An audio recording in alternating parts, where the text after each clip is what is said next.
Hello guys, welcome back to my channel. आज की video बहुत ज़्यादा इन्फॉर्मेटिव होने वाली है क्योंकि आज मैं आपको बहुत ज़्यादा इन्फॉर्मेटिव बात बताने वाली हूँ। ऐसे बहुत सारे लोग होते हैं जिनको कुछ बीमारियाँ होती हैं, कुछ रोग होते हैं। ऐसे रोग जो ना किसी से बता पाते हैं ना खुद सह पाते, मतलब ऐसे रोग जो ना कहा जाए ना सहा जाए। तो ऐसी बीमारियाँ जो कि वो किसी को बता नहीं पाते, उन बीमारियों को हम आमतौर पर गुप्त रोग कहते हैं। वो रोग जो कि आपके गुप्त, जो आपके जननांगों जुड़े होते हैं, उन्हें हम क्या कहते हैं? उन्हें हम गुप्त रोग कहते हैं। और गुप्त रोग को लेकर बहुत सारी भ्रांतियां हैं, बहुत सारे भ्रम है। लोगों ने बहुत तरीके की बातें बता रखी हैं, लोग इतना डरते हैं। अगर पुरुष को कोई ऐसी समस्या है, उन्हें लगता है कि अगर मैं किसी को बताऊंगा तो लोग मेरी मर्दानगी पे सवाल उठाएंगे, लोग मुझे जज करेंगे। तो लोगों के मन में ऐसी धारणा होती है जिसके चलते बेचारे वो किसी से बता नहीं पाते, खुल के अपनी बातें नहीं कर पाते और वो अंदर अंदर एक तो घुटते रहते हैं। जो गुप्त रोग होता है उसके चिकित्सीय कारण तो होते ही होते हैं, बट गुप्त रोग के मनोवैज्ञानिक कारण भी होते हैं। और अगर आप अपनी बात किसी को खुल के बताओगे नहीं, आप गलत गलत जगह से इंफॉर्मेशन लेते रहोगे, तो जो आपके रोग हैं वो घटने की बजाय बढ़ते ही रहेंगे। इसीलिए कभी भी किसी गलत व्यक्ति के चपेट में नहीं आना चाहिए। और कभी भी वो जो बाबा होते हैं ना, जो खेतों वेतों में जो दीवार पे पोस्टर लगी रहते हैं, दीवार को पेंट करके लिखे रहते हैं, गुप्त रोगी मिले, इस दिन मिले, शुक्रवार को मिले, ये नंबर दिया होता है, उनके पास तो कभी भी भूल कर भी नहीं जाना चाहिए। वो आपको क्या जड़ी बूटी देते हैं, मंत्र देते हैं, ना मैन्युफैक्चरिंग होता है, ना एक्सपायरिंग होता है, ना लेबलिंग होती है कि इसमें क्या क्या चीजें मिली हुई हैं जो कि आपके लिए क्या क्या चीजें बेनिफिशियल हैं। वो आपके गुप्त रोग, जिस रोग को आप लेकर गए थे, उसको वर्स्ट से वर्स्ट कर देते हैं, बिल्कुल बेकार कर देते हैं। उनके पास तो कभी भी भूल नहीं जाना चाहिए। आपके पास इतने सारे ऑप्शंस हैं, गायनिकोलॉजिस्ट होते हैं, सेक्सोलॉजिस्ट होते हैं, इतने बड़े बड़े हॉस्पिटल्स होते हैं, इन सब जगहों पे जाना चाहिए। ये आपकी कंडीशन बहुत ही बेकार कर देते हैं। उन बाबाओं के पास कभी भी नहीं जाना चाहिए। देखो, गुप्त रोग ऐसा कुछ गुप्त नहीं होता, आपके शरीर का पार्ट है। आपके शरीर के पार्ट में कोई बीमारी हो गई है तो उसके लिए आपको आपके डॉक्टर के पास जाना चाहिए। आपको इतना ज़्यादा इतना हाइप कर रखा है, इतने गलत गलत अफवाहें फैला रखी हैं, जब तक मार्केटिंग नहीं करेंगे उनकी जड़ी बूटी का बिजनेस चलेगा कैसे? इसीलिए वो आपको क्या करते हैं? डराते हैं, भ्रम करते हैं, धमकाते हैं, जिससे कि आप डरते हो। और क्योंकि आपको पहले से ही शर्म है, झिझक है अपने रोग को लेकर, आप किसी से खुल के तो बता नहीं पाते हो, तो गली खोपचों में पता नहीं कहां कहां लेके आपको जाते हो, आपको बुरी बुरी सिखा देते हैं दवाई, जिससे आपकी कंडीशन बहुत ज्यादा बेकार हो जाती है। लास्ट में जाना डॉक्टर के पास ही पड़ता है, बट पहले अपनी सिचुएशन को आप लोग क्या कर लेते हो? बिल्कुल खराब कर लेते हो। तो ऐसा कभी भी नहीं करना चाहिए। गुप्त रोग को लेकर बहुत ज्यादा जागरूक बनने की आवश्यकता है। सबसे पहली बात, इस रोग का नाम गुप्त रोग होना ही नहीं चाहिए। गुप्त रोग किस बात का?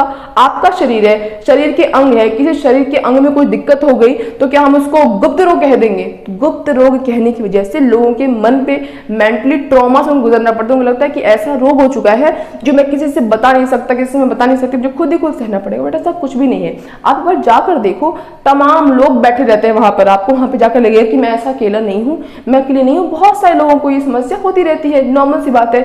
शरीर का एक पार्ट है, किसी भी पार्ट को प्रॉब्लम हो सकती है, बट डरने की और घबराने की कोई बात नहीं होती है। तो आज की वीडियो में आपको समझाऊंगी कि ये गुप्त रोग क्या महिलाओं में भी होता है। अक्सर हम गुप्त रोग पुरुषों से जुड़े मामले ही देखते हैं, सुनते हैं, क्योंकि वो प्रचार ही ऐसा करते हैं।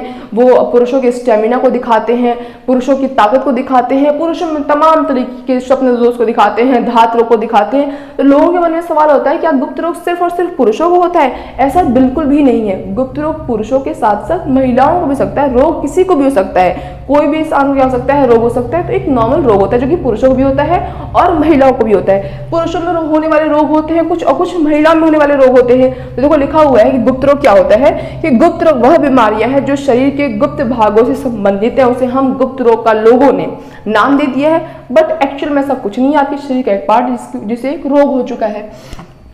क्या गुप्त रोग महिलाओं को भी होता है? तो बिल्कुल, पुरुष और महिला और किसी भी उम्र के लोगों को गुप्त रोग की समस्या हो सकती है।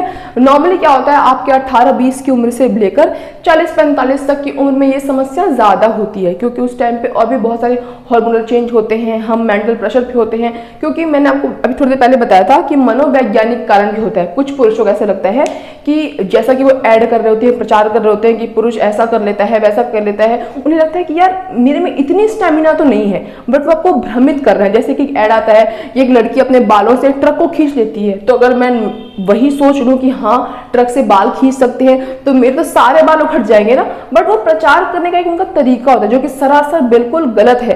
तो उनको देखकर पुरुषों को लगता है कि सच में मेरे अंदर कोई कमी है, मेरे अंदर परेशानी है, वो डिप्रेशन में जाते हैं, तनाव में जाते हैं, जिससे उनकी सिचुएशन और ज़्यादा खराब होती चली जाती है। इसलिए आपको सचेत और अवेयर रहना चाहिए। देखो आगे लिखा हुआ है कि पुरुषों में होने वाले गुप्त रोग, उनका नाम बताते हैं। कह रहा है कि जो सीमेन का जल्दी से जल्दी स्खलन हो जाना, बहुत ही जल्दी क्या होता है, इजैकुलेट हो जाता है।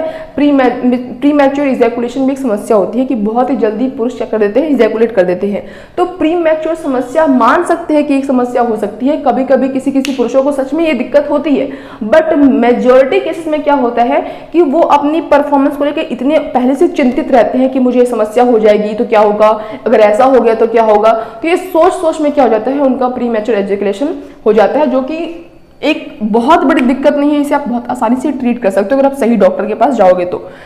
शुक्राणु की गुणवत्ता की कमी आना, अगर आप बहुत समय से ट्राई कर रहे हो बट बेबी कंसीव नहीं कर पा रहे हो तो आपको अपने डॉक्टर के पास जाना चाहिए। डॉक्टर चेक करेगा, डॉक्टर बताएगा कि आपकी जो स्पर्म है, स्पर्म की क्वालिटी थोड़ी सी खराब हो गई है, ठीक है, वो आपको ट्रीटमेंट देगा और आपके खान पान में सुधार करना पड़ेगा, जिससे क्या होगा, आपके जो शुक्राणु की गुणवत्ता है वो वापस से बढ़ जाएगी। बट उस बाबा के पास जाओगे, वो क्या देगा क्या नहीं देगा उसको कुछ भी अता पता नहीं होता है। आगे लिखा है संख्या की कमी हो गई, शुक्राणु की संख्या की कमी हो गई। लो स्पर्म काउंट, मैंने वीडियो बना रखी है, मैंने आपको ये बताया कि आप किस तरीके से लो स्पर्म काउंट की समस्या से छुटकारा पा सकते हो। लो स्पर्म काउंट बहुत बड़ी समस्या नहीं होती है, वो खान पान पे, आजकल की लाइफस्टाइल पे डिपेंड होती है, और कुछ ऐसी समस्या होती है जहाँ पे हमको डॉक्टर के पास जाना पड़ता है और वो उसका ट्रीटमेंट कर देते हैं। आगे लिखा हुआ इरेक्टाइल डिसफंक्शन की समस्या हो जाती है बहुत सारे पुरुषों को, और वो इतने झिझकते, उन्हें लगता है कि लोग मेरा मजाक उड़ाएंगे, मैं लोगों से क्या कहूँ, मैं कैसे बताऊँ, और वो गली खोपचों में जाते रहते हैं उन बाबाओं के पास जो कि उनकी कंडीशन बहुत ज्यादा वर्स्ट कर देते हैं। तो ऐसा बिल्कुल भी नहीं करना चाहिए, आपको अपने डॉक्टर के पास ही जाना चाहिए, कभी भी उनके पास नहीं जाना चाहिए और ना ही किसी से शर्माना चाहिए, क्योंकि ये आपकी जिंदगी आफ्टर ऑल फेस आपको करना पड़ेगा। स्टार्टिंग की कंडीशन में डरते रहोगे, शर्माते रहोगे, क्या करे, अब क्या हो गया, अब तो मेरी जिंदगी खराब हो गई, तो सच में जिंदगी खराब हो जाएगी। स्टार्टिंग ही आपको हुई है, आप डॉक्टर के पास जाओगे, स्टार्टिंग स्टेज में जाओगे तो परफॉर्मेंस आपकी अच्छी हो सकती है।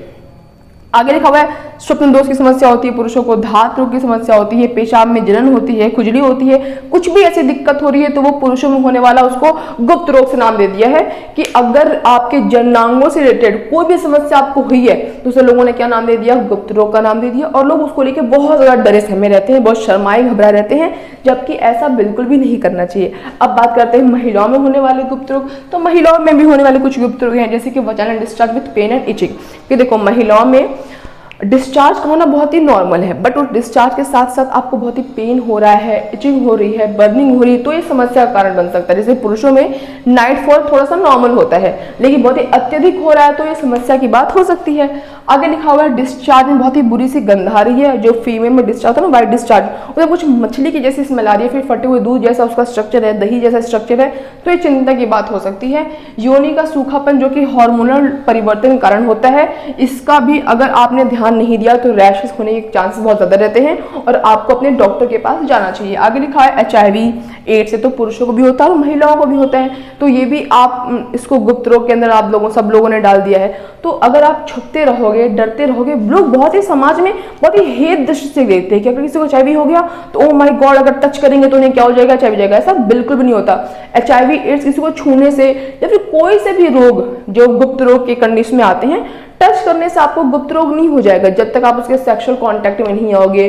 ब्लड ट्रांसफर हो रहा है, इन्फेक्टेड ब्लड ले लिया, उसे कांटेक्ट में नहीं आओगे, कहीं ब्लेड से कट गया है, उसको आपने खुद से कहीं पे आप ही कट लग गया जैसे नाई वाई के पास, तब तक आपको वो गुप्त रोग नहीं हो जाएगा। तो इस तरीके से समाज को भी देखना चाहिए। भाई एक बात बताओ, समाज ने ऐसा बनाया हुआ है तब वो बेचारा व्यक्ति डर रहा है। अगर समाज बिल्कुल ओपन नेचर का होता, बिल्कुल ओपन माइंडेड होता तो वो भी नहीं डरता, वो क्यों उस बाबा के पास खोपचे में जाता। बट तो लोगों को भी समझना चाहिए। अब जरूर सुनना है कि जो ये वीडियो देख रहे हैं सबको क्या हो रखा होगा, गुप्त रोग, लेकिन हम भी तो सोसाइटी है, सोसाइटी हमसे भी तो बनती है, तो हमें भी बिल्कुल नॉर्मलाइज करना चाहिए। कोई बात नहीं, आपको दिक्कत है कोई बात नहीं, मेरी जानकारी में कोई डॉक्टर तो मैं बताऊंगी, मेरी जानकारी में डॉक्टर नहीं है तो मैं बोलूंगी इनसे पूछ लो, उनसे पूछ लो, सर्च कर लो, तो उन्हें राय देना चाहिए, अच्छा मशवरा, ना कि बताओ क्या हो गया, अब तो जिंदगी बेकार हो गई, ओ क्या हो गया, ऐसी कंडीशन नहीं करनी चाहिए। ठीक है, आगे तो लिखा हुआ है गोनोरिया वगैरह भी, जो कि पुरुषों में हो सकता है, महिलाओं में भी। तो ये कुछ गुप्त रोग हैं जो कि सोसाइटी कहती है, बट लोग बहुत भ्रम में रहते हैं, शर्म में रहते हैं, उन्हें लगता है कि अब कुछ नहीं हो सकता है। तो सब कुछ हो सकता है, हर बीमारी का इलाज संभव होता है, मुमकिन होता है, और जिसका अब तक साइंटिस्ट नहीं ढूंढ पाए हैं, जिसका इलाज अब तक नहीं मिल पाया है, तो आप उस कंडीशन को बदतर हो जाए उससे तो अपने आप को बचा सकते हो। इसीलिए कुछ भी समस्या है, कुछ भी आपको सिम्टम्स दिखते हैं कि आपको पेन हो रहा है, आपके प्राइवेट पार्ट में जलन हो रही है, इचनेस हो रहा है, डिस्चार्ज हो रहा है, या फिर कुछ भी सोर है, ब्लिस्टर है, कुछ छलके जैसा है, तो आपको तुरंत अपने डॉक्टर के पास जाना चाहिए। यहाँ वहाँ लोगों की बातों में नहीं फंसना चाहिए और ना ही शर्माना और झिझकना चाहिए। तो आज की इस वीडियो के लिए बस इतना ही। मिलेंगे नेक्स्ट वीडियो में किसी और बहुत इंटरेस्टिंग और इन्फॉर्मेटिव टॉपिक के साथ। तब तक अगर आपको मेरी आज वीडियो अच्छी लगी हो, इंटरेस्टिंग लगी हो, इन्फॉर्मेटिव लगी हो, तो मेरी वीडियो को लाइक कर देना और मेरे चैनल सब्सक्राइब करना। That's all, bye guys.